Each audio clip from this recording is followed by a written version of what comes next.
السلام علیکم ورحمۃ اللہ وبرکاتہ۔ الحمد للہ رب العالمین والصلاة والسلام علی سید الانبیاء والمرسلین وعلی آلہ واصحابہ اجمعین۔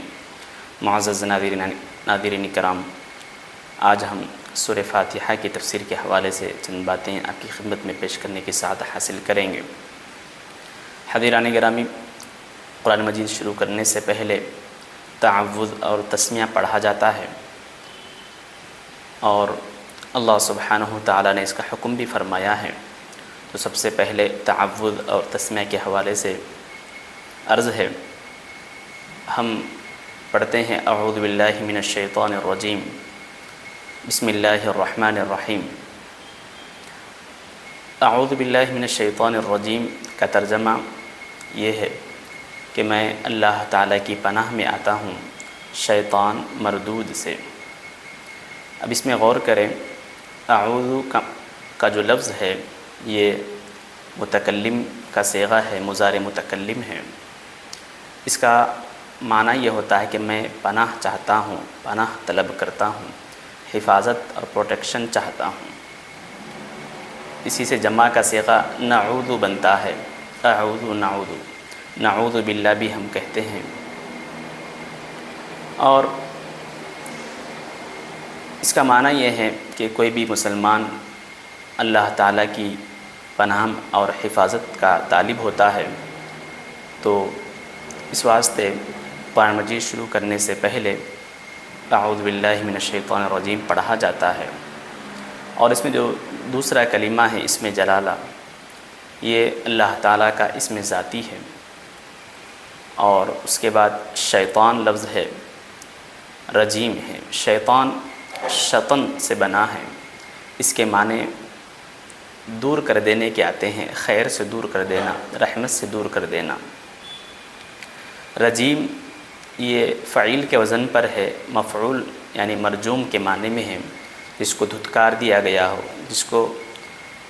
جس پر لعنت برسائی گئی ہو۔ تو لہذا اعوذ باللہ من الشیطان الرجیم کا معنی یہ ہوا کہ میں اللہ تعالیٰ کی پناہ میں آتا ہوں شیطان مردود سے۔ اب اس میں مزید یہ ہے کہ اعوذ باللہ یہ تعوذ ہم جسے کہتے ہیں، اس کو استعاذہ بھی کہا جاتا ہے۔ تو یہ کن کن مقامات پر پڑھنا ہے؟ ایک تو قرآن مجید جب ہم آغاز کرتے ہیں تو اس موقع پر تعوذ پڑھنے کا حکم ہے۔ دوسرا، جب کوئی وسوسہ آئے، شیطانی وسوسہ آئے، تو اس موقع پر بھی پڑھنے سے یہ شیطانی وسوسہ چلا جاتا ہے۔ اسی طرح جب ہم نماز میں ہوں، سورہ فاتحہ شروع کرنے سے پہلے تعوذ پڑھا جاتا ہے۔ اب قرآن مجید شروع کرنے سے پہلے جب ہم تعوذ پڑھتے ہیں تو کیا یہ پڑھنا واجب ہے یا سنت ہے، مستحب ہے؟ تو اس حوالے سے علماء کرام کی ایک جماعت کا یہ کہنا ہے کہ یہ واجب ہے، کیونکہ اللہ سبحانہ تعالیٰ نے قرآن مجید میں فرمایا ہے فَإِذَا قَرَأْتَ الْقُرْآنَ فَاسْتَعِذْ بِاللَّهِ، کہ جب تم قرآن مجید پڑھو تو اللہ تعالیٰ کی پناہ طلب کرو۔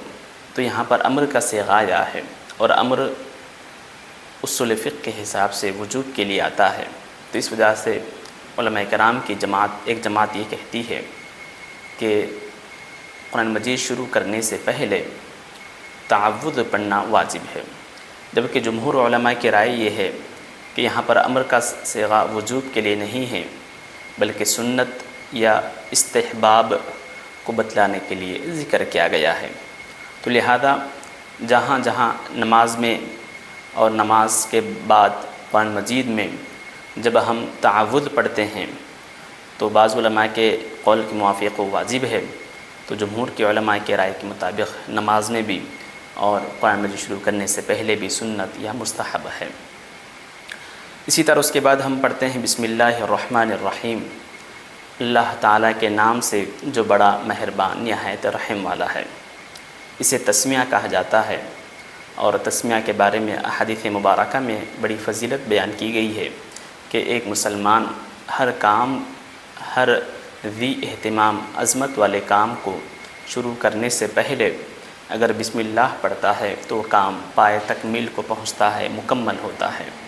تو اس وجہ سے ہر کام کے آغاز میں شروع میں بسم اللہ الرحمن الرحیم پڑھا جاتا ہے۔ بسم اللہ الرحمن الرحیم کے جو الفاظ ہیں با سے شروع ہوتا ہے، تو با عربی زبان میں متعدد مختلف معنوں کے لیے استعمال ہوتا ہے۔ ان میں سے جو مشہور معنی ہیں، استعانت کے لیے بھی استعمال ہوتا ہے اور ایک مصاحبت کے لیے استعمال ہوتا ہے۔ تو لہذا استعانت کا مطلب یہ ہوا کہ مدد طلب کرنا، اور مصاحبت کا مطلب یہ ہوا کہ کوئی کام کسی چیز کو کسی کے ساتھ کوئی کام کرنا، کوئی چیز لے کر کام کرنا۔ تو بہرحال بسم اللہ کا مطلب یہ نکلا کہ اللہ کے نام کے ساتھ شروع کرتے ہیں، یا پھر اللہ تعالیٰ کے نام کی مدد سے شروع کرتے ہیں۔ تو یہاں پر با یہ مصاحبت کے لیے ہے اور استعانت کے لیے بھی ہو سکتا ہے۔ بسم اللہ میں اسم کے بعد با کے بعد اسم کا لفظ آیا ہے۔ اسم کسی چیز کو واضح کرنے والی چیز کو اسم کہا جاتا ہے۔ اس کے بعد اسم جلالہ ہے۔ اسم جلالہ کے حوالے سے بتلایا گیا کہ اسم جلالہ جو لفظ اللہ ہے، یہ اللہ تعالیٰ کا ذاتی نام ہے اور علم ہے۔ یہ واجب الوجود پر دلالت کرنے والا علم ہے، اور اللہ تعالیٰ کے صفات کمالیہ کی یہ نشاندہی کرتا ہے۔ یہ اسم جلالہ کے بارے میں بتلایا گیا کہ یہ اللہ تعالیٰ کی ذات جیسے وحدہ لا شریک لہ ہے، اس کا اسم ذات بھی ایسا ہے کہ آج تک کسی بت یا کسی غیر اللہ کا نام اللہ نہیں رکھا گیا ہے، آج تک کسی بت کا نام بھی اللہ نہیں ہوا ہے۔ اللہ تعالیٰ کی ذات بھی لا شریک لہ ہے، تو اس کا علم اور اس کا اسم ذات بھی لا شریک لہ ہے کہ آج تک کسی کا نام نہیں ہوا ہے۔ اور اسم ذات کے حوالے سے یہ ہے کہ یہ اسم ذات، اسم جلالہ اللہ ایک ایسا اسم ہے جو اللہ تعالیٰ کے تمام صفات پر حاوی ہے، تمام صفات کا جامع ہے، یعنی اس میں تمام صفات کے معنی پائے جاتے ہیں۔ اس کے بعد الرحمن الرحیم ہیں۔ رحمان اور رحیم یہ دونوں مبالغہ کے صیغے ہیں، کسی شے کی مبالغہ کثرت کو بتلاتے ہیں۔ رحمان کے معنی یہ ہوا کہ بہت زیادہ مہربانی کرنے والا، رحم کرنے والا، اور رحیم کے معنی بھی قریب وہی ہے کہ نہایت ہی مہربان، نہایت ہی رحم کرنے والا۔ رحمان کے بارے میں بتلایا گیا کہ یہ مومنین کے ساتھ اور مومن کے علاوہ کافر ہو، انسان، جانور، دنیا، آخرت اور ہر قسم کی رحمت مہربانی کرنے والی ذات کو رحمان کہا جاتا ہے۔ تو اس وجہ سے یہ رحمان کا لفظ بہت زیادہ جامع ہے، اس کے اندر عمومیت ہے، بہت زیادہ مہربانی اور رحمت کے معنی پائے جاتے ہیں بنسبت رحیم کے۔ رحیم مومنین کے ساتھ قیامت کے دن رحم کرنے والی ذات کو رحیم کہا جاتا ہے۔ رحمان کے بارے میں بتلایا گیا کہ یہ ایسا اسم ہے کہ اس کے معنی کی وسعت کی وجہ سے علماء کرام نے کسی انسان کا نام رحمان رکھنے کو منع فرمایا ہے۔ رحمان نہیں رکھا جا سکتا ہے، بلکہ عبد الرحمن رکھیں گے تو عبد الرحمن رکھا جا سکتا ہے، لیکن رحمان نہیں رکھا جا سکتا ہے۔ اس کے مقابلے میں رحیم ہے، عبد الرحیم تو رکھ ہی سکتے ہیں، لیکن رحیم بھی رکھا جا سکتا ہے، کیونکہ قرآن مجید میں اللہ کے رسول صلی اللہ علیہ وسلم کی صفت رحیم بھی آئی ہے۔ اب اس کے بعد سورہ فاتحہ شروع ہوتا ہے۔ سورہ فاتحہ کی پہلی آیت الحمدللہ رب العالمین ہے۔ یہ قرآن مجید کی جو ترتیب ہے اس میں پہلا سورہ ہے، لیکن نزول کے اعتبار سے یہ پہلا سورہ نہیں ہے، ترتیب کے اعتبار سے یہ پہلا سورہ ہے۔ اس سورہ کے بہت سارے نام آئے ہیں، اور کسی بھی چیز کے بہت سارے نام ہونا اس کی اہمیت، اس کی فضیلت کو بتلاتے ہیں۔ یعنی کسی ذات کے بہت سارے نام ہوں تو اس کے باکمال ہونے کی نشاندہی کرتے ہیں۔ تو سورہ فاتحہ کے بھی بہت سارے نام ذکر ہوئے ہیں۔ اسے فاتحۃ الکتاب بھی کہا جاتا ہے۔ فاتحۃ الکتاب، فاتحہ کے معنی کھولنے والی چیز، یعنی اللہ تعالیٰ کا جو کلام ہے اس کو آغاز کرنے والی، اس کو وہاں سے شروع کرنے والی سورت کو فاتحۃ الکتاب کہا جاتا ہے۔ اس کا ایک نام ام القرآن ہے، ام الکتاب بھی ہے۔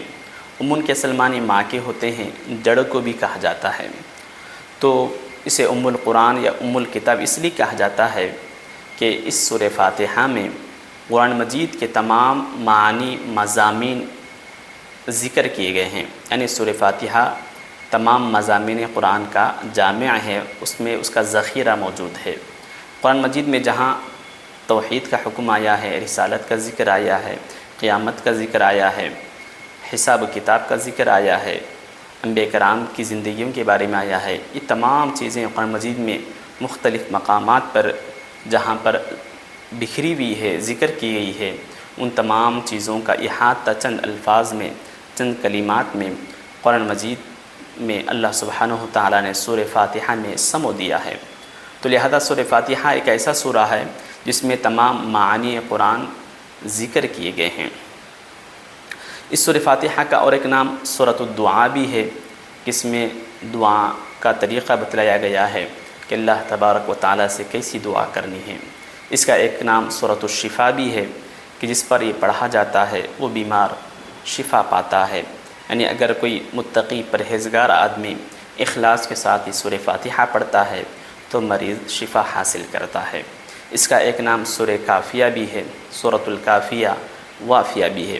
تو بہرحال اس کے بہت سارے نام آئے ہیں۔ یہ مختلف اور متعدد نام ہونا اس کے معنی خیز ہونے کی نشاندہی کرتا ہے، بہت زیادہ برکت والی اور عظمت والی سورہ ہونے کی نشاندہی کرتا ہے۔ اس سورہ کی بہت ساری فضیلتیں بیان کی گئی ہے۔ حضرت ابو سعید خدری رضی اللہ تعالیٰ عنہ کا مشہور واقعہ بھی ذکر کیا گیا ہے کہ حضرت ابو سعید خدری رضی اللہ تعالیٰ عنہ کسی سفر میں اپنے ساتھیوں کے ساتھ تھے، تو مسافر ایک قافلہ آ رہا تھا، تو اس مسافر قافلے کا امیر شخص کو کوئی جانور کاٹ لیا اور وہ بیمار ہو گیا۔ تو اس قافلے سے ایک بندہ آتا ہے اور یہ صحابہ کرام کے قافلے سے عرض کرتا ہے کہ ہمارے امیر کو کسی جانور نے ڈنک مارا ہے، کاٹ لیا ہے، بچھو وغیرہ نے، تو اس کے لیے کوئی دعا پڑھنے والا، کوئی ایسا شخص جو اس کا علاج کر سکے موجود ہے کیا؟ سوال کیا گیا۔ تو حضرت ابو سعید خدری رضی اللہ تعالیٰ عنہ وہاں پر پہنچے اور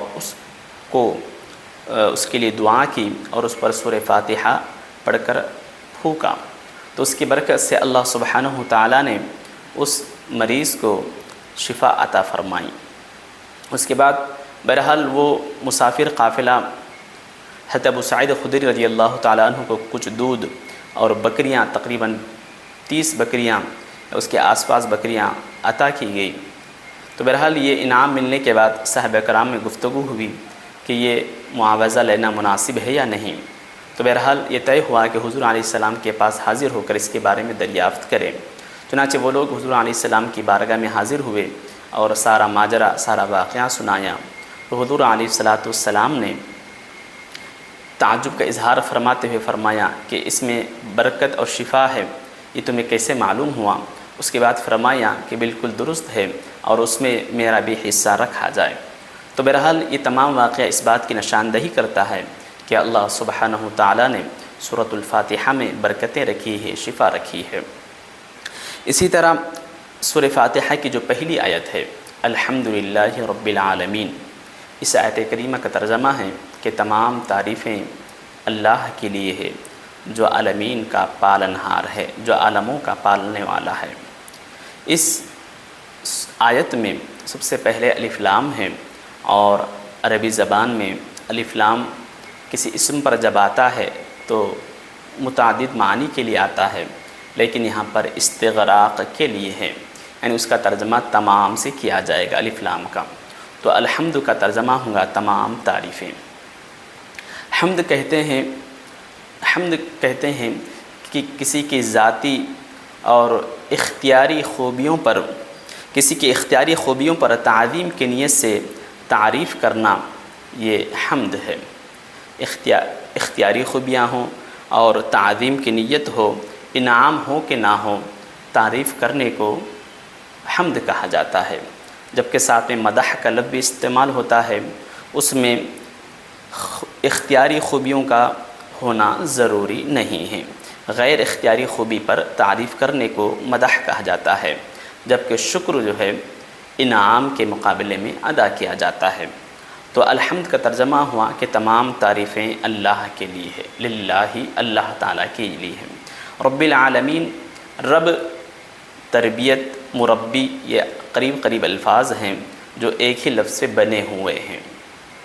رب کہتے ہیں اسی ذات کو جو کسی چیز کو پستی سے نکال کر کمال تک پہنچانے والی ذات ہو، تو اس ذات کو رب کہا جاتا ہے۔ رب کے معنی مالک کے بھی آتے ہیں، سید کے بھی آتے ہیں اور مدبر کے بھی آتے ہیں۔ رب العالمین، عالمین عالم کی جمع ہے، عالم علامت سے یا علم سے بنا ہے، اور اللہ تعالیٰ کے ما سوا تمام کائنات کو عالم کہا جاتا ہے۔ یعنی اللہ تعالیٰ کے علاوہ جتنی بھی چیزیں ہیں، زمین و آسمان، مختلف عالم، یہ تمام چیزیں اللہ تعالیٰ کے علاوہ جو بھی ہے اس کو عالم کہا جاتا ہے۔ عالم بہت زیادہ ہے، عالم برزخ ہے، عالم ارواح ہے، جنات کا ایک عالم ہے، انسانوں کا ایک عالم ہے۔ تو اس وجہ سے اللہ تبارک و تعالیٰ نے جمع کا صیغہ ذکر فرمایا ہے۔ الحمدللہ رب العالمین، تمام تعریفیں اللہ کے لیے ہے جو عالم کو پالنے والا ہے، جو عالمین کا پالنہار ہے۔ اس کے بعد الرحمن الرحیم، اس کے بارے میں ہم نے تسمیہ میں گفتگو کر دی ہے۔ تو اس کے بعد ہے مالک یوم الدین، جو روز جزا کا مالک ہے۔ دین کہتے ہیں بدلے کو، جزا کو، تو مالک یوم الدین کا مطلب ہوا جو روز جزا کا مالک ہے۔ مالک جو ہے المتصرف فی الاعیان المملوکہ، کیف شاء کو مالک کہا جاتا ہے، یعنی جو اپنے مملوکہ چیز میں جیسے چاہے تصرف جو کر سکتا ہو، اس ایسی ذات کو مالک کہا جاتا ہے۔ اب یہاں پر سوال یہ ہے کہ اللہ تعالیٰ صرف قیامت کے دن کا مالک نہیں ہے بلکہ دنیا کا بھی مالک ہے، تو یہاں پر قیامت کا دن کا مالک کیوں کہا گیا؟ تو اس کے بارے میں علماء کرام نے فرمایا ہے کہ دنیا ایک ایسی جگہ ہے جہاں پر لفظ مالک انسانوں پر بھی بولا جاتا ہے، مجازن کہا جاتا ہے کہ فلاں گھر کا مالک ہے، فلاں کمپنی کا مالک ہے، تو مجازن غیر اللہ کے لیے بھی لفظ مالک استعمال ہوتا ہے۔ لیکن قیامت کے دن لفظ مالک مجازن کسی کے لیے استعمال نہیں ہوگا، بلکہ تمام تر حقیقتاً اللہ تعالیٰ کی ذات کے لیے ہی استعمال ہوتا ہے، تو وہاں پر کوئی اس کا شریک نہیں ہوگا مجازن بھی۔ تو اس لیے مالک یوم الدین کہا گیا کہ وہ روز جزا کا مالک ہے، اور وہاں پر کوئی مجازن بھی اس لفظ کو دوسروں کے لیے استعمال نہیں ہوتا ہے۔ اس کے بعد اللہ سبحانہ وتعالیٰ نے فرمایا ہے ایاک نعبد و ایاک نستعین، ہم تیری ہی عبادت کرتے ہیں اور تجھ سے ہی مدد چاہتے ہیں۔ حاضران گرامی، سورہ فاتحہ کی چند آیتوں کے حوالے سے چند باتیں آپ کی خدمت میں پیش کی گئی ہے۔ ان آیات پر غور کریں کہ اللہ سبحانہ وتعالیٰ نے کیسے باکمال آیات اور الفاظ کا انتخاب فرمایا ہے۔ سورہ فاتحہ کے آغاز میں بسم اللہ الرحمن الرحیم ہے، تو وہ تسمیہ کیا سورہ فاتحہ کا جز ہے یا الگ آیت ہے؟ تو اس حوالے سے علماء کرام فرماتے ہیں کہ سورہ نمل میں سورہ بسم اللہ الرحمن الرحیم جو آیا ہے وہ ایک آیت کا حصہ ہے، ایک آیت کا ٹکڑا ہے، اور اس کے علاوہ صرف ایک آیت ہے جو اللہ تعالی نازل فرمائی ہیں، جو تسمیہ ایک مکمل آیت ہے سورہ نمل کی آیت کے علاوہ، اور درمیان میں صورتوں میں تفریق کرنے کے لیے اللہ تبارک و تعالی نے، اللہ کے نبی صلی اللہ علیہ وسلم نے ہر سورہ کے آغاز میں اس کو رکھا ہے۔ تو لہذا بسم اللہ ایک مستقل آیت ہے جو ہر سورہ کے آغاز میں تفریق کے لیے، دو صورتوں میں فرق کرنے کے لیے رکھی گئی ہے۔ اب اس میں غور کریں کہ قرآن مجید میں جب اللہ تعالیٰ کا تعارف ہو رہا ہے، اللہ کا نام ذکر کیا جا رہا ہے، تو سب سے پہلے رحمان اور رحیم کے الفاظ آئے ہیں۔ تو قرآن میں سب سے پہلی خدائے تعالیٰ کی صفت اگر کوئی ذکر ہوئی ہے اور سب سے پہلے اگر کوئی تعارف آیا ہے تو رحمت خدا کا ذکر آیا ہے، تو اس سے اندازہ ہوتا ہے کہ دنیا میں بہت سارے مذاہب ہیں جو اپنے اپنے عقیدے کے حساب سے چلتے ہیں، لیکن اسلام نے جس خدا کا تعارف پیش کیا ہے اس کی پہلی صفت رحمت کا ذکر قرآن مجید کی پہلی آیت میں ذکر کیا گیا ہے۔ تو اس سے اندازہ ہوتا ہے کہ اللہ تعالیٰ کس قدر رحمت والا ہے، وہ اپنی مخلوق سے کس قدر محبت فرماتا ہے۔ اور اسی طرح حاضران گرامی، اللہ سبحانہ وتعالیٰ نے قرآن مجید میں ہم سورہ فاتحہ پڑھتے ہیں تو سورہ فاتحہ نماز میں جب پڑھا جاتا ہے تو امام صاحب کے ساتھ پڑھ رہے ہیں تو امام صاحب پر سورہ فاتحہ پڑھنا واجب ہے۔ اسی طرح اگر کوئی آدمی اکیلا پڑھ رہا ہے، منفرد ہے، تو اس کو بھی پڑھنا واجب ہے۔ البتہ اگر کوئی مقتدی ہے، کسی امام صاحب کے پیچھے نماز پڑھ رہا ہے تو اس کو قرآن مجید کی یہ سورہ فاتحہ پڑھنا واجب نہیں ہے، بلکہ اسے مکمل غور سے امام صاحب کی تلاوت کو سننا ہوگا۔ تو بہرحال یہ چند آیتوں کے حوالے سے چند باتیں آپ کی خدمت میں رکھی گئی ہے، پھر انشاءاللہ تعالی یہ سلسلہ جاری رہے گا۔ السلام علیکم ورحمۃ اللہ وبرکاتہ۔